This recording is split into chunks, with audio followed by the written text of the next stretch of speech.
Since we're in the middle of the Olympics, it is only fitting that Skate integrates that into his speech. After all, he has been to 6 different games on 4 different continents. Today, Skate will be completing the entertaining speaker manual with project number 5, Speaking After Dinner. The objectives for this speech are pretty simple. Prepare an entertaining after-dinner talk on a specific theme. Deliver the talk using the skills developed in the preceding projects. In this talk, Skate will use all the knowledge gained from his Olympic travels to provide us some helpful tips, just in case we ever decide to follow in his footsteps. The speech should be between 8 and 10 minutes and is titled Olympic Tips. Welcome, Skate April.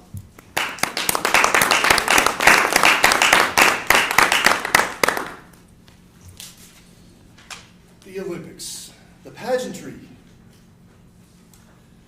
the agony of defeat, missing out on a medal by 1/100th of a second, or missing that podium by 3/100ths of a point.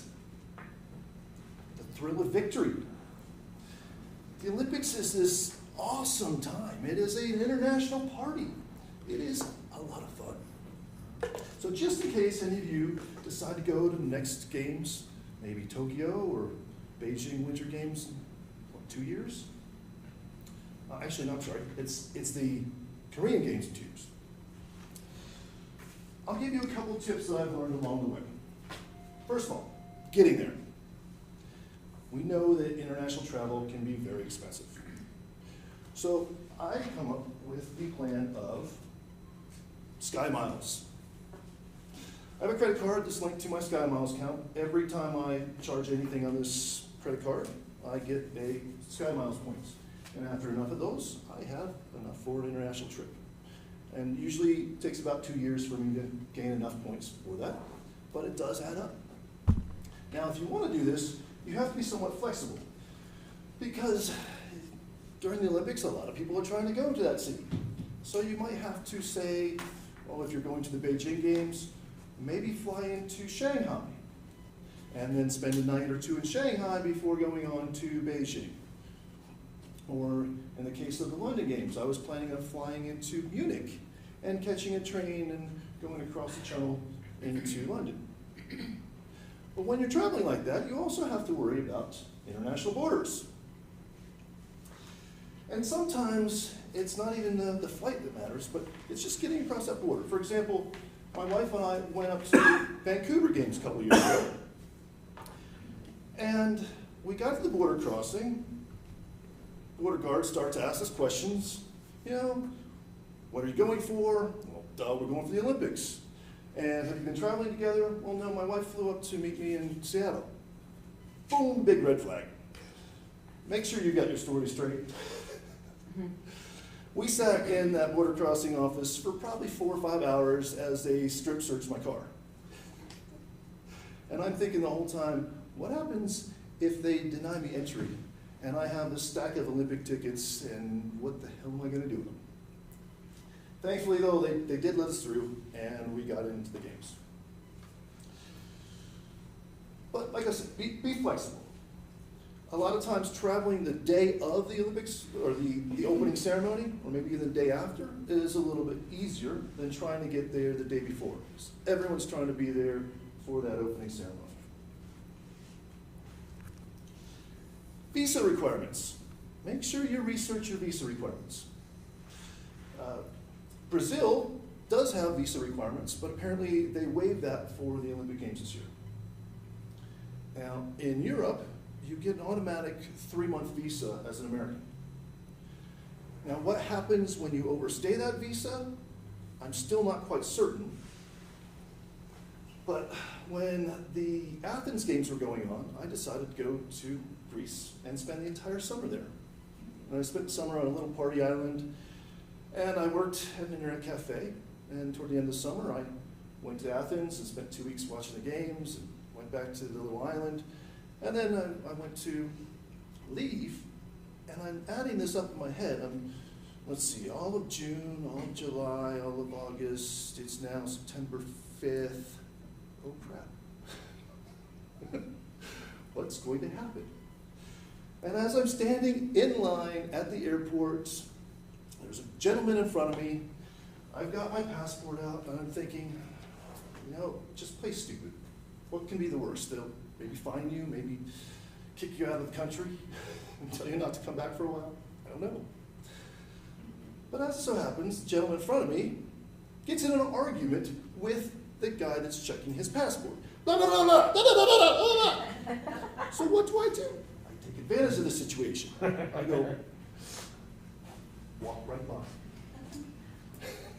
Don't ask me how it worked.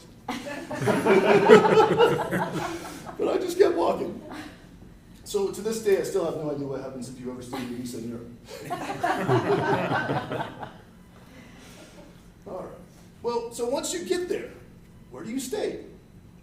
Well, hotels during the games can be really, really expensive.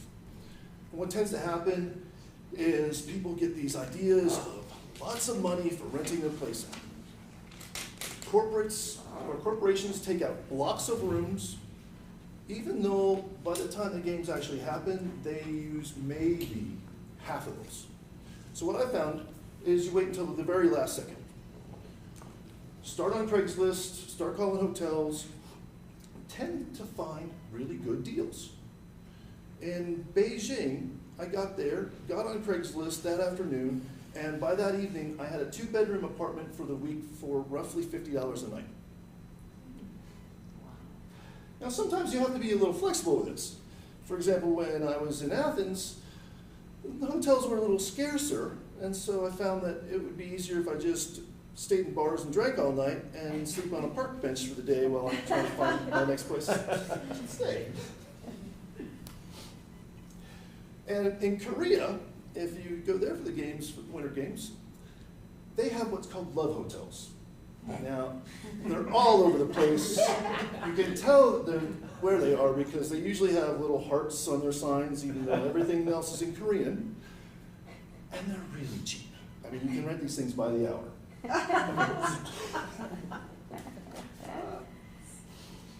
The other nice thing to think about is try to find a public transport line near where you want to stay. So do a little research before you get there.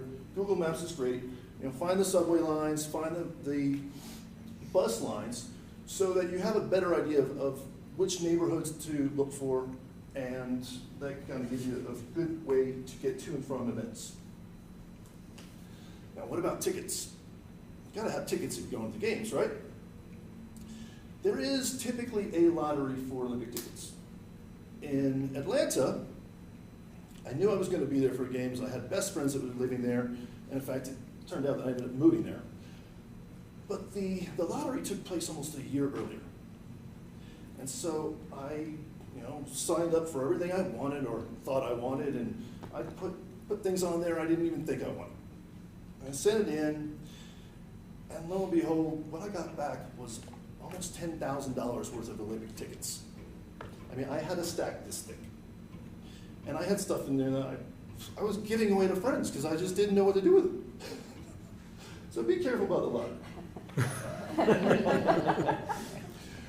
Now, when you're dealing with games overseas, you've got to go through CoSport, which is the only licensed vendor for tickets in America.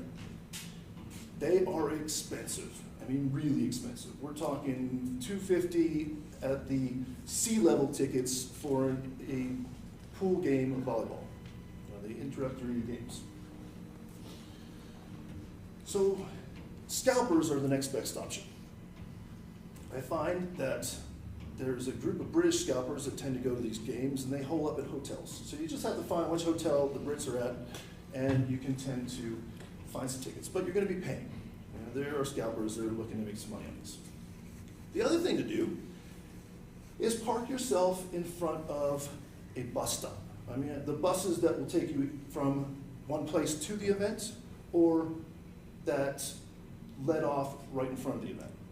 And usually you got these tour buses that come through, and invariably there will be 50 to 100 people on this tour bus, and at least 1 or 2 extra tickets. Somebody that just couldn't make the games, was feeling sick, whatever. Sometimes you really have to have some great determination. When I went to Beijing, I really wanted to see Michael Phelps win his 8th gold medal.